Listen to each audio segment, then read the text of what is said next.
Hey there viewers, it's Charlie. I'm back again with another Transformers review. And today's review is going to be on Studio Series Core Class Ravage. Now this guy, along with Shockwave, were the first Core Class figures to be introduced in Studio Series. And this was after Kingdom introduced the size class. So yeah. Now, taking a look at the packaging, well, we can clearly see that this is pretty much the same kind of core class packaging that Legacy does. Whether or not a Legacy or Studio Series did it first, I'm not sure, but it's pretty much the same. And I kind of prefer this over the blister style packaging because it's much easier to open. The only thing is, I wish it had the window, because there has been reports of this guy being stolen in stores, which is a massive, massive shame. If this had like a window, or even better yet, just like a closed box, which, yeah, there is toy swapping, but still, yeah, there's just no getting around it. But if there was just some way to avoid like the toy being stolen in stores or the toy swapping, then this would be ideal. Okay, small tangent aside, taking a look at this. Got Ravage right here. Hilariously, the shop I bought this at put a little hang tab over the pre-existing hang tab for some reason with tape. I mean, why they did that, I have no idea. I mean, that was not my doing, that was the shop I bought this from's doing. But of course, we got a Ravage right here. This side we got another picture of Ravage. The back we got Ravage in both modes. And unlike the other Studio Series figures, there doesn't seem to be any ID number. Oh well. Now, taking a look at the figure. Well, Ravage. Well, for one thing, this doesn't really go well on camera. I'm having to manually focus. But second, he turns into a box. I mean, seriously, it just looks like he turns into a toaster.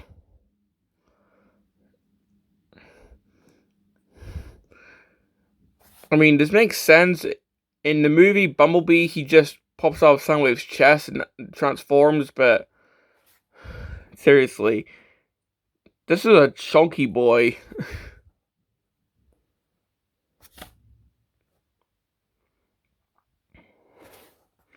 But looking at the details, I mean, of course, it's just a folded up cap, but still.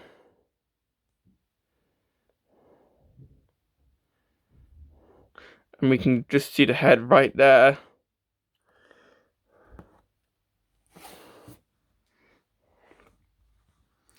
I mean, he does have accessories. So, of course, you do get these little missiles. And the instructions do tell you to plug these onto here. Whether or not I'm going to succeed, or if the curse of being on camera and it just messing up is going to occur. It's going to happen. I'm not sure. Here we go. Probably had this on backwards, but well. And we also get this weapon, which I'm pretty sure it's meant to be one of the missiles that comes with Soundwave. Because, oops.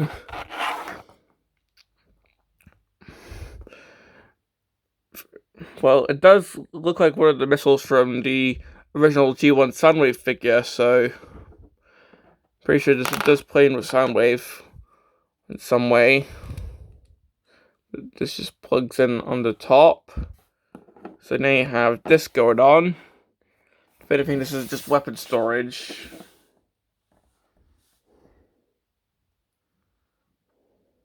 So if you want that going on.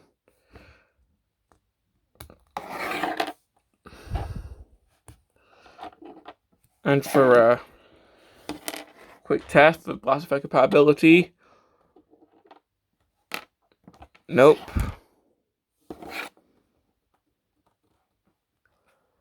And this one does take a blast effect, so if you want that going on, then sure.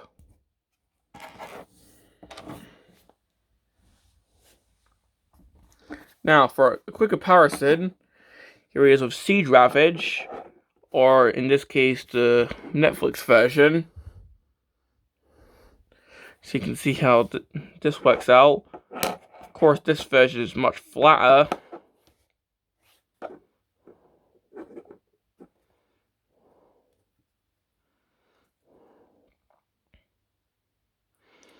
So there you go. And well, that's pretty much all I have to say about this mode. I don't really know what to call it. Box mode? I don't know. Thingy Pin Soundwave's chest mode. There we go. Well, to get this guy transformed, what we're going to do is just untap the front legs and get them out. Get out the front feet. Get the back legs out. Like so. They also tab in.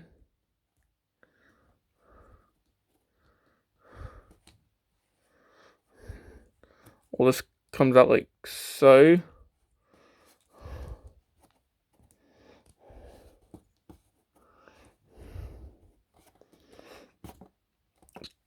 There's an accessory here that you just remove, so call up parts forming if you want, although it's more weapon parts forming. They get the head out.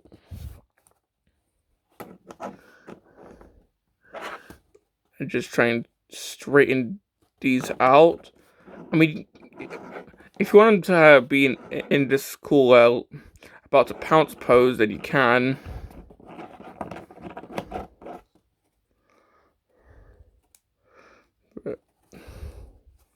Just straighten these out.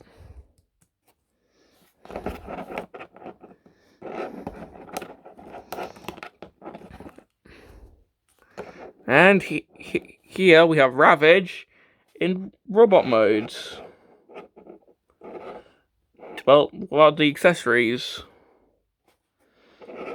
So taking a look at the robot modes without the accessories, I mean, I think it looks pretty nice.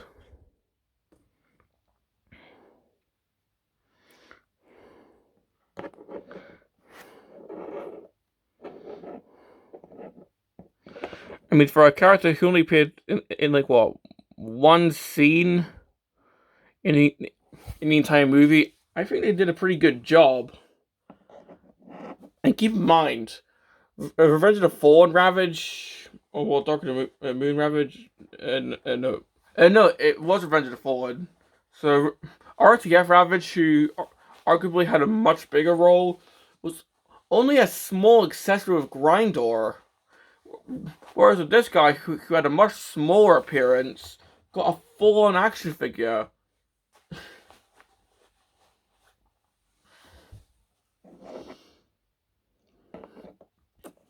So, yeah.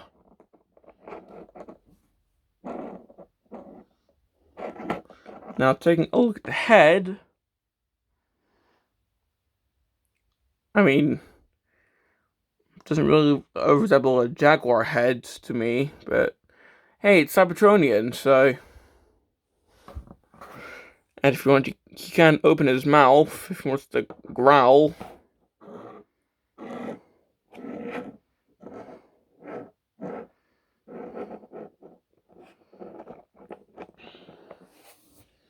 And of course, if you want, you can just plug in the accessories. So you can just plug in these to the sides of his legs.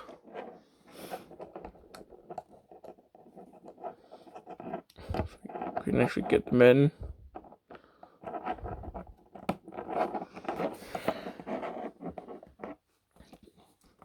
Just plug in the missile to his underbelly here. Then this little, possibly easily lost accessory just goes in right on top. And of course, seeing how I'm on camera, it's gonna be fighting me. Okay, there we go. So we can have them all fully armed up. And of course, I'm struggling to get them all standing up.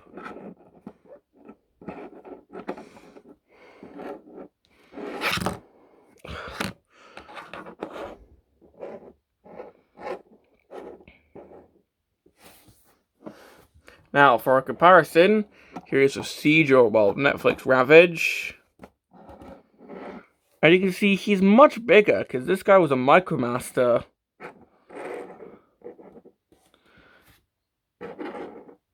And of course, another difference being, this guy actually has a tail.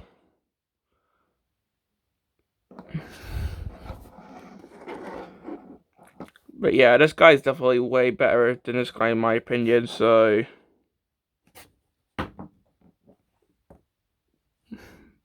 Don't worry, he's fine.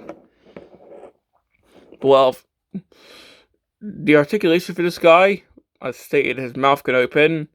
He can look up and down. He can move his front paws. Like, he can just move his front legs. Fortunately, he can't really T-pose, without him being a jaguar. That kind of makes sense, I guess. Move his back legs. He can move his back paws. He can, guess, move this part. You can take a look.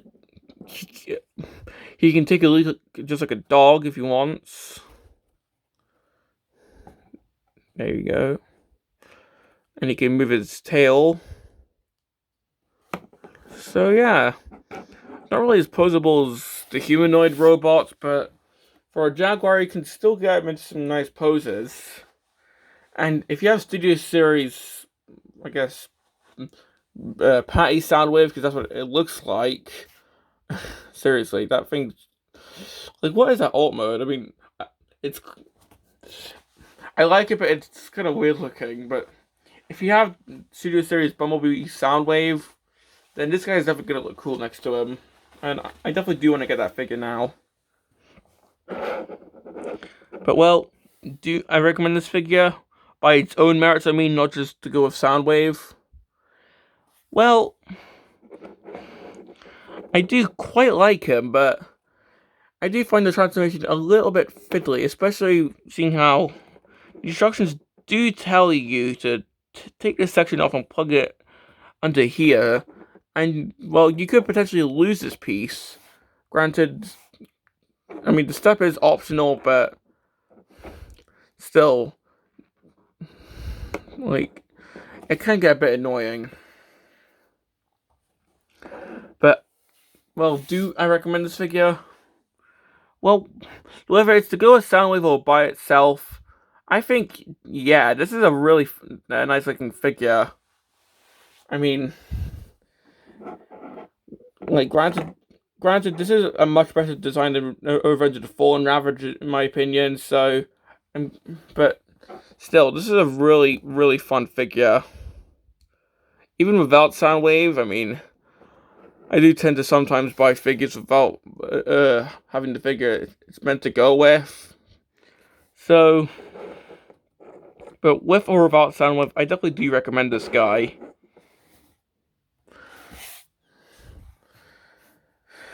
So, this has been my review on Core Class Studio Series Ravage, and this is Charlie Young, signing off.